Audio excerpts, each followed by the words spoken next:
Damn, YouTube! Back at it again with another video.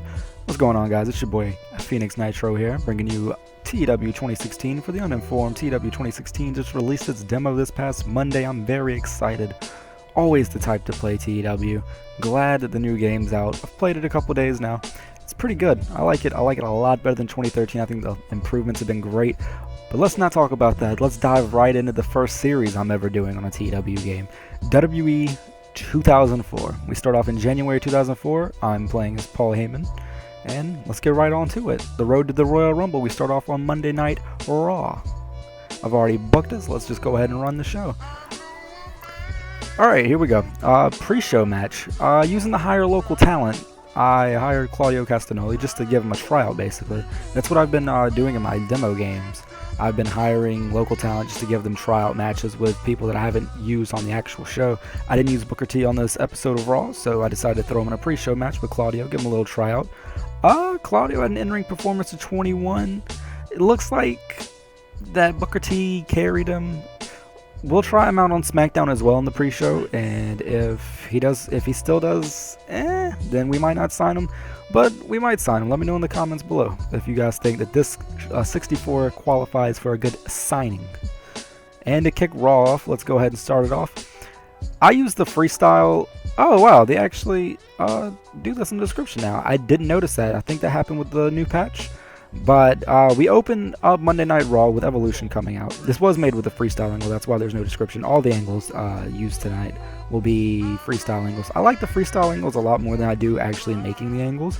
I may or may not go ahead and go through with the making of the angles, so that way there can be a text wall with what I'm saying basically, instead of me just going off my head. But we open up Monday Night Raw. I digress. We open up Monday Night Raw. It's the night after Armageddon. Evolution just walked out of Armageddon with every single title. So they come out, they're talking about how it's a new era, mainly Triple H on the mic here. Triple H basically coming out saying that Evolution is the new day of Raw. Evolution is here. Evolution has finally shown that they are truly the dominant species of Monday Night Raw and the WWE altogether. There's nobody better. And then Shawn Michaels' music hits. And HBK comes out and says, but last night, Triple H, let's remind you what happened. Batista there got defeated by who? Who's the only person to beat someone from Evolution last night? Oh right. That was me. Triple H, you're not as good as you think you are. I want you one-on-one at the Royal Rumble. I want you one-on-one for that title. Because I'm going to prove that this isn't a new era at all for an Evolution. This is the same era that it's always been. The showstopper era. And then Triple H rebuttals. Triple H comes back and says, well, listen here, Shawn. In 2002, you returned, and what happened? What happened? I dropped you again with a sledgehammer. Your hands cuffed behind your back. Sure, you went on at the Elimination Chamber when I had to fight 5 men for my championship. You walked out champion. But guess what? I always get the title back. Evolution always gets the titles. Just like Randy Orton here. He faced Rob Van Dam last night. And then right there we would have Triple H get cut off by Rob Van Dam. RVD would come out. And RVD would stand beside Shawn Michaels, and RVD would state his claim. And saying that tonight, it's already been approved, tonight in the main event we will see for the Intercontinental Championship, Randy Orton defending against Rob Van Dam. And then right as that happens, and Triple H goes to speak again, another former championship holder. Champions? I should have said champions. I messed up there. It's alright. You guys will learn that I mess up a lot with speaking. But the Dudleys come out. The Dudleys, the former tag team champions, come out, and they say that we've also won our titles back. So tonight, not only will we see the Intercontinental title on the line, but we will also see if Evolution truly is as dominant as you guys say you are. Bubba Ray talking here, basically. And actually, that's up next, is what Bubba Ray says. So then Shawn and RVD look at the Dudleys. They shake the Dudleys' hands. Triple H and Orton go berserk. Flair's going berserk, throwing his suit down, you know, doing the Flair strut, whatever. Batista's just standing, basically, looking menacing as always. And now we go into the opening contest, which is what the World Tag Team titles on the line. Gets a 65C. Alright, let's see here real quick. Ric Flair's not suited to his gimmick, so I definitely need to change that. The match was poorly placed. The crowd was already hot and didn't need working. All right, see, that was my fault because I set for this match to work the crowd. All right, I'm still learning on the crowd management when it comes to the features of how to be used properly. I'm actually really surprised in Batista 76. And then Ric Flair 79. Alright, let's get into what happened in this match. We go down to the finish, basically. It's a back and forth match all the way up until the finish. The Dudleys actually look like they're about to win. They look like they're about to 3D Ric Flair. But Randy Orton comes back down the ramp, slides his hand in, grabs the ankle of Bubba Ray Dudley, and slips him up a little bit. Which gives Flair enough time now to actually come back and actually win by cheating. So yes, Batista and Flair make the first defense of their World Tag Team titles.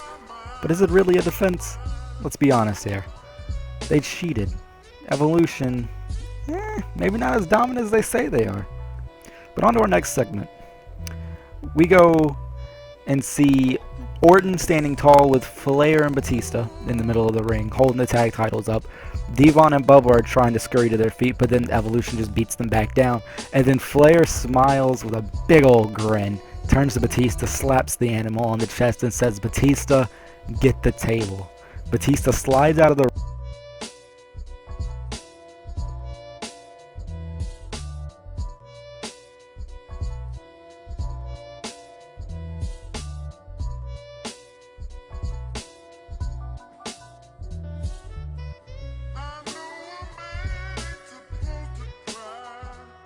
It is a new era. It's 2004.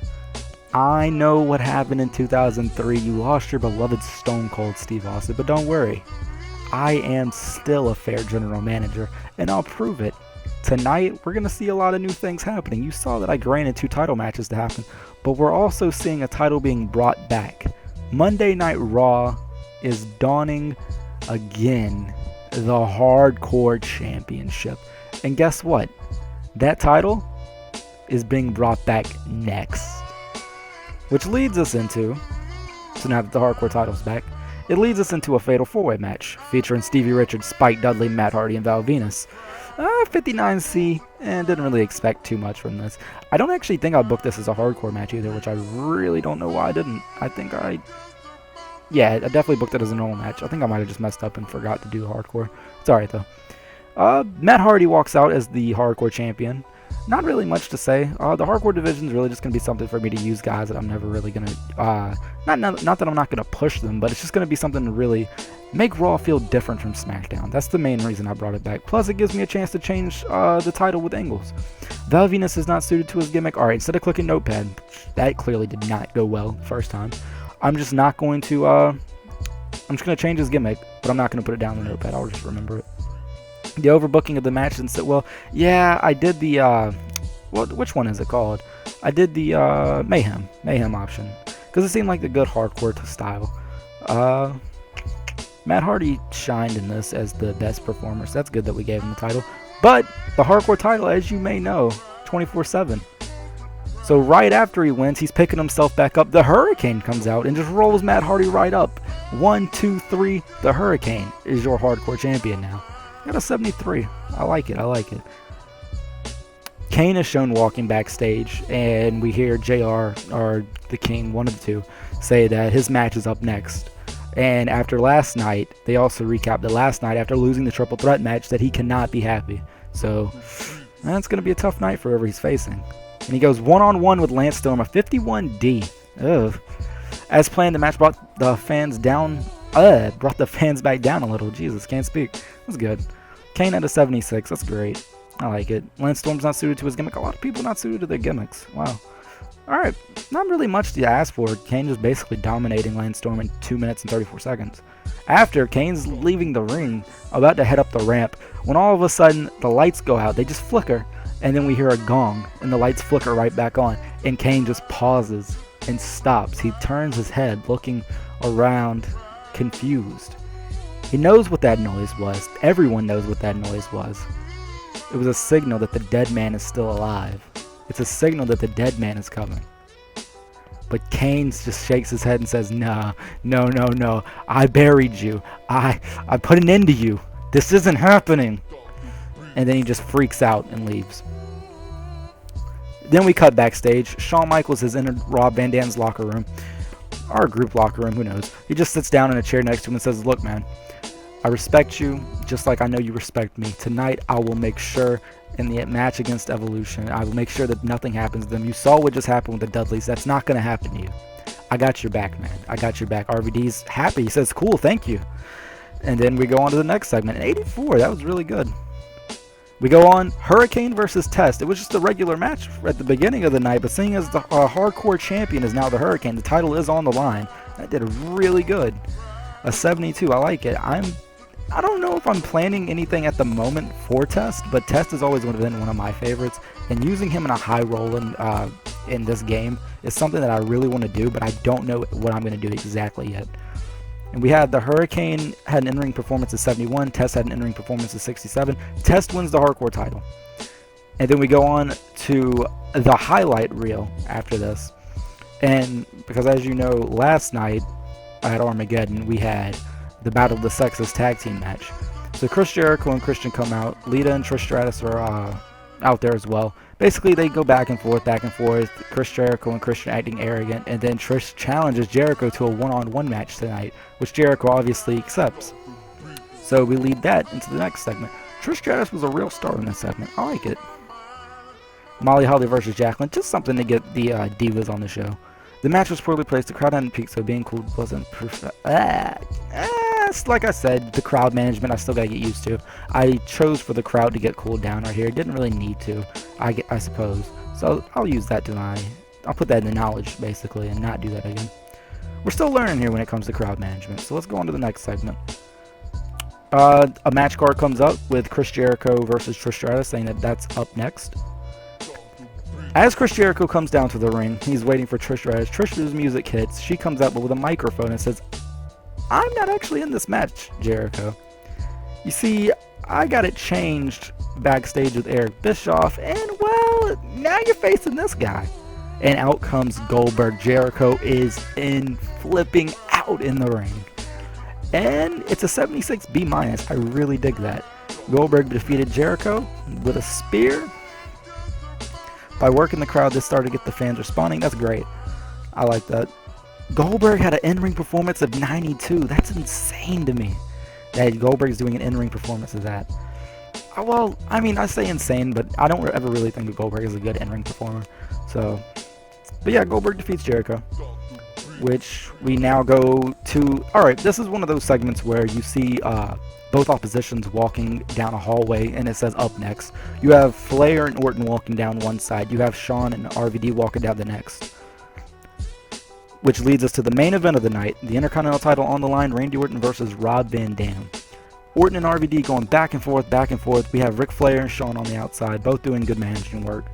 Until Ric Flair slides into the ring after a small ref bump. RVD counters the RKO by pushing Orton off. Orton, boom, hits the ref goes down. Ric Flair slides in the ring, goes to attack RVD. RVD ducks, turns around, goes to trip Ric counters by basically Orton coming in and knocking RVD down. It looks like Evolution's about to jump RVD. Shawn Michaels slides into the ring, but RVD's picking himself back up after pushing Orton off of him. Shawn goes to super kick Ric Flair. Ric Flair ducks. Boom! Super kick to Rob Van Dam. Shawn just puts his hands on top of his head like, oh my god, what did I just do? And then boom! Flair from behind low blows him. Shawn goes down. Orton spends the next minute beating RVD down, just punching him. The ref slowly gets up. Orton picks him up, finishes RVD off with an RKO. Boom. 1, 2, 3. Shawn slowly picking himself up after Orton and Rick are leaving the ring, which leads us into... Oh! Alright then. RVD being RVD. Nothing to see here. It really affected his performance, but yet he still does a 74. So did it really affect his performance that much? And then we lead into the next ending segment of Raw. Rob Van Dam and Shawn Michaels. RVD is slowly picking himself back up after Shawn slides into the ring. He's like, man, I'm so sorry. I didn't mean to do it. I was going after Rick. He's like pointing to Titantron, hoping a replay comes up. RVD just holding his chin, holding the back of his head, saying, no, I don't care. You still did it. It still happened. And then he pushes Shawn out of the way. He first does a shoulder tap to move him out of the way. Then Shawn grabs RVD and says, "Whoa, whoa, whoa, whoa, whoa! I said I'm sorry." RVD slaps the hand away and says, "Don't you touch me. Don't talk to me. Don't do anything with me. I had the title won. I could have won the title without you. You were out here, and now I don't have the championship on my shoulder because of you. I lost my shot because of you." It's not necessarily RVD turning heel. It's more of it's basically the two biggest faces of Raw, which obviously are Shawn and RVD at this point. Basically a little conflict between the two to end Monday Night Raw. And 80, we get an 80B. And that's great. I didn't actually, something always not really, I don't really handle well. Let me figure out how I'm going to say this. I don't really handle well with the new game, is the sausage fest penalty. And what that is, for those that don't know, is you have to have, for specific products, you have to have a number of attractive women on the show per ratio to your male superstars. And I haven't really been able to do that a lot. I've been messing that up. But on this episode, I did it well, apparently. Because we had Molly Holly, Jacqueline, Trish Stratus, and Lita. So I think at least 4 for a full show is good. And that'll about do it. We have an 80B. We're going to lead into SmackDown next. So keep watching what happens on SmackDown. I'm hoping I can book SmackDown basically as a completely different format. I don't want this to become basically a formula. So we end Raw with a good segment. What's going to happen next week? We have RVD and Shawn Michaels having a bit of a conflict coming out of this. What's going to happen? The hardcore title is still on the line. Test is your hardcore champion into the night. I know there was a couple of title changes. The hardcore title is going to be a crazy thing. But that about does it for Monday Night Raw. Thank you guys for tuning in, and we'll see you next week on Raw. Not next week, next episode on Raw. Alright, take it easy, guys.